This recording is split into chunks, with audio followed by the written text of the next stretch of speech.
Submissive women are weak.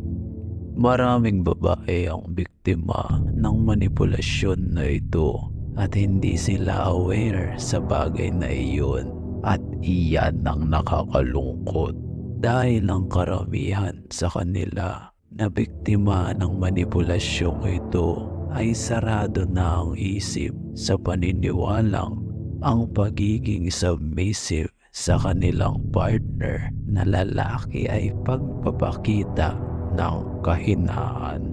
Ang sabi ng mundo sa kanila, dapat daw sila ang leader, sila ang boss, at sila ang siga sa isang relasyon.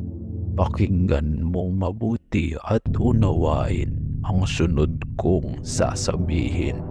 Ang ganyang pag-iisip ay isang kalapastanganan